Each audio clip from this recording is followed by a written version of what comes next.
Hallelujah, praise the Lord. உங்கள் அனைவரும் இந்த காலை வேளையிலே அன்புடன் அப்பா அந்த நிகழ்ச்சிக்கு ஆண்டவராகிய இயேசு நாமத்திலே வாழ்த்தி வரவேற்கிறேன். இன்றைய நாளில் தேவன் நமக்கு என்ன வார்த்தையை கொடுக்கிறார், அதை அழகாக தியானிக்கலாமா? யோவான் 10:10 பாருங்க. திருடன் திருடவும் கொல்லவும் அழிக்கவும் வருகிறானே அன்றி வேறொன்றுக்கும் வரான். எந்த திருடன்? பிசாசுங்கிற திருடனை பற்றி பேசப்படுகிறது. அவன் பேரே திருடன். அவன் ஒரு நாள் யாருக்கும் நன்மை செய்யறது கிடையாது. ஆதி முதல் மனுஷ கொலைபாதகனா இருக்கிறான். அவன் பொய்யனும் பொய்க்கு பிதாவுமா இருக்கிறான் என்று தேவன் அழகா சொல்றாரு. அவனுடைய மூணே வேலை திருடுறது, அழிக்கிறது, கொல்றது.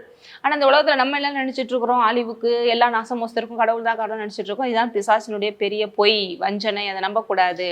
இப்ப தேவன் என்னங்க பண்றாரு? இயேசு இந்த இடத்துல சொல்லிட்டு வர்றாரு, நான் ஒரு நல்ல மேய்ப்பன் அப்படின்னு சொல்லிட்டு, அந்த மேய்ப்பன் ஆடுகளுக்காக ஜீவனை கூட கொடுக்குறவன் அப்படின்னு சொல்லிட்டு வர்றாரு. அங்க தொடர்ந்து சொல்றாரு பாருங்க, நானும் அவைகளுக்கு ஜீவன் உண்டாயிருக்கவும் என்னை நம்புகிறவர்களுக்கு நான் ஜீவனை உண்டாயிருக்க அது பரிபூர்ணப்படவும் வந்தேன் என்று சொல்றாரு. ஹல்லேலூயா. இப்பேற்பட்ட தேவன் தான் நம் தேவனும். தேவன் வாழ வைக்கிற தேவன். ஜீவன், எந்த ஜீவன்? இது உலகத்துல இருக்கிற ஏதோ ஒவ்வொரு உயிர்களுக்கும் இருக்கிற ஜீவனை கொடுக்கறது இல்லை. இன்னும் சொல்ல போனா எல்லா உயிர்களுக்குமே ஜீவன் அவர் தான் கொடுக்குறாரு. ஆனா மனிதனை பாருங்க, அவருடைய சாயலின் ரூபத்தின்படி சிருஷ்டித்தார். ஆனா அவன் கூட பாருங்க பாவத்துல விழுந்த பிறகு அதை மிஸ் பண்ணிட்டான். அதுக்கடுத்து இயேசு கிறிஸ்து வந்து தான் இந்த ஜீவனை மறுபடியும் நமக்கு தர்றாரு. அந்த ஜீவனை பற்றி பேசுகிறேன். எந்த ஜீவன் அப்படின்னா இட்டர்னல் லைஃப், நித்திய ஜீவன். இது பாருங்க, ஹீப்ரூவில் பார்த்தீங்கன்னா ஜோயே அப்படின்னு சொல்றாங்க, ZOE அப்படின்னு சொல்லிட்டு. நார்மலான வேர்டுக்கு வந்து பயாஸ் அப்படின்னு சொல்றாங்க, BIOS சொல்லிட்டு. அந்த ஜீவனை பற்றி நம்ம சொல்லலை. ZOE, ஜோயி அப்படிங்கிற ஜீவன். அந்த ஜீவன் பாருங்க, அழகா டிரான்ஸ்லேஷன் சொல் நித்திய ஜீவன். தேவனுக்குள்ள இருக்கிற அந்த ஜீவன். அவர் எப்படிப்பட்டவர்? அவர் எந்த விதத்திலும் அடக்க முடியாதவர், அவர் நிகரற்றவர், அவர் ஒப்பற்றவர், அவர் அல்பா ஒமேகாமானவர், அவர் தொடக்கமும் முடிவும் இல்லாதவர். அவருக்குள்ள ஜீவன் இருந்தது, அந்த ஜீவன் மனுஷனுக்கு ஒளியா இருந்தது என்று இதே யோவான் 1ஆம் அதிகாரத்துல சொல்றாரு இல்லையா? வானத்தையும் பூமியும் படைத்த அந்த தேவன், எந்த விதத்திலும் கட்டுக்கடங்காத அந்த தேவனுக்குள்ள ஒரு ஜீவன் இருக்கு இல்லையா? அந்த ஜீவனை உங்களுக்கு தரும்படி வந்தேன் என்று தேவன் சொல்றாரு. ஹல்லேலூயா. அப்ப இதை பெற்ற நாம எவ்வளவு பெரிய பாக்கியவான்களா இருக்கிறோம். இப்ப அந்த ஜீவன் நமக்குள்ள வந்துருச்சா? இயேசு கிறிஸ்துவை நீங்க விசுவாசிக்கிறீங்களா? இயேசு கிறிஸ்துவை ஆண்டவரை சேர்த்துக்கொண்டு இருக்கலாம். உங்களுக்குள்ள அந்த ஜீவன் இருக்கிறது. மேலும் அந்த ஜீவன் பரிபூர்ணப்படவும் வந்தேன். அப்படின்னா என்ன? அந்த ஜீவன்ல பாருங்க, நீங்க எல்லா விதத்திலும் பாருங்க, எடுத்தோடனே ஆண்டவருக்குள்ள நம்ம வந்தோடனே நம்ம அப்படியே முழுமையாக அடுத்த நாளே மாறுறது இல்லை.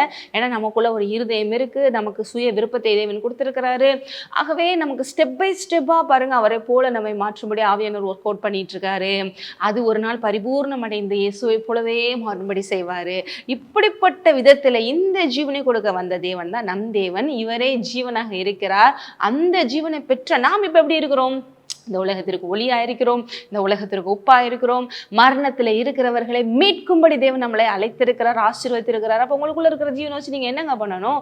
இந்த ஜீவன் பாருங்க மனுஷருக்கு ஒளியா இருந்தது சொல்லப்ப, நீங்க எழுந்து ஒளி வீச வேண்டும். தேவனை இந்த உலகத்துல எழுந்து காட்டி பிரகாசித்து அநேக இருள் இருக்கிற ஜனங்களை தேவனுக்குள்ள கொண்டு வந்து மரணத்துல இருக்கிறவர்களை ஜீவனுக்குள்ள நடத்த வேண்டும். ஏனென்றால் இந்த இயேசுக்குள்ள இருக்கிற ஜீவன் ஒவ்வொரு மனிதனுக்கும் தேவைப்படுகிறது. ஏன்னா எல்லா மனிதனும் அவரை போல உண்டாக்கப்பட்டான். அந்த பாவம் என்ன பண்ணிருச்சு? அதை மிஸ் பண்ண வச்சிருச்சு. ஆனா இன்றைக்கு இந்த இயேசு மூலமாக அதை மறுபடியும் தேவன் நமக்கு கொடுக்கிறாரு. இதை கேட்டுக்கொண்டிருக்கிற நீங்கள் என்ன பண்ணுங்க? இதை அப்படியே விசுவாசிங்க. இந்த ஜீவன் எனக்குள்ள இருக்கு. அப்ப உங்க வாழ்க்கையில இருக்கிற எந்த மரணத்துக்கு காரியமா இருந்தாலும் இந்த ஜீவனை பெற்று நீங்கள் அதை மேற்கொள்ள முடியுமா? 100% மேற்கொள்ள முடியும். ஏன்னா எதிர்த்து வருகிற பிரச்சனைகளை விட, எதிர்த்து வருகிற போராட்டங்களை விட, எதிர்த்து வருகிற பிசாசை விட, எதிர்த்து வருகிற இந்த மரணத்துக்கான காரியங்களை விட உங்களுக்குள்ள இருக்கிற தேவன், அவருக்குள்ள இருக்கிற ஜீவன், அது மிக மிக மிக மிக மிக பெரியதா இருக்கிறது. ஹல்லேலூயா. அதனாலதான் பாருங்க இயேசு சொல்றாரு, நானே வழி சத்தியம் ஜீவனா இருக்கிறேன். அந்த இயேசுவின் ஜீவன் உங்களுக்குள்ள இருக்கிறதுனால பிதாட்ட நம்ம ஆட்டோமேட்டிக்கா போக முடியும். விரும்பினவைகளை கேட்டு பெற்றுக்கொள்ள முடியும். அப்பா பிதா என்று கூப்பிட முடியும். அவர் சன்னிதானத்தை தைரியமா நிற்க முடியும். பேர்பட்ட சிலாக்கியத்தை பெற்றுங்கிறத மறந்துடாதீங்க. பேர்பட்ட ஜோய ஜீவன் உங்களுக்குள்ள இருக்குங்கிறத மறந்துடாதீங்க.